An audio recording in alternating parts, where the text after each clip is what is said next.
As a human हमारे brain में positive negative दोनों ही थॉट आएंगे। बट जब आप कॉन्शियस होकर के जीना सीखते हो, जब आप अपने थॉट्स को, अपने इमोशन को आप ध्यान देना शुरू करते हो कि नहीं, मुझे नेगेटिव नहीं सोचना है ज़्यादा, मुझे अगर मेरा नेगेटिव थॉट है तो उसको मैं पॉजिटिव में कैसे कन्वर्ट करूँ। जब आप ये सारी चीज़ें सीखते हो, आप इस सारी चीज़ों पे वर्क करते हो, तब क्या होगा कि धीरे धीरे ऐसा होगा कि आपके नेगेटिव थॉट बहुत ज़्यादा कम हो जाएंगे और पॉजिटिव थॉट बहुत ज़्यादा बढ़ जाएंगे। और जब आप खुद पॉजिटिव रहोगे तो पॉजिटिव चीज़, पॉजिटिव सिचुएशन, सारी चीज़ों को आप अट्रैक्ट करोगे।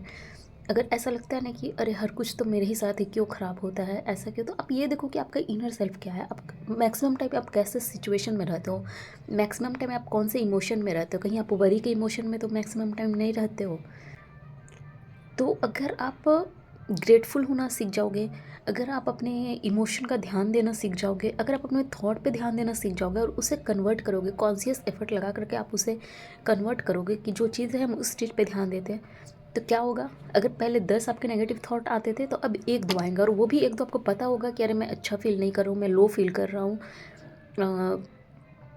मेरे अभी नेगेटिव थॉट चल रहे हैं और इसको कट करना है।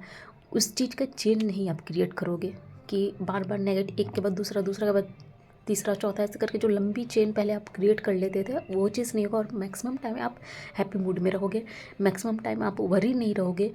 हैप्पी का मतलब मैं ये भी नहीं कर रही हूँ कि हाँ बहुत ज़्यादा खुश या कुछ, ठीक है आप नॉर्मल रहोगे, लेकिन स्टार्टिंग में आप नॉर्मल ही रहोगे, लेकिन अब आप वरी नहीं रहोगे, अब आप टेंशन में रहो नहीं रहोगे, अब आपको फ्यूचर का टेंशन नहीं सताएगा। आप एक काम और एक पॉजिटिव एनर्जी की तरफ आप शिफ्ट करना शुरू कर देते हो।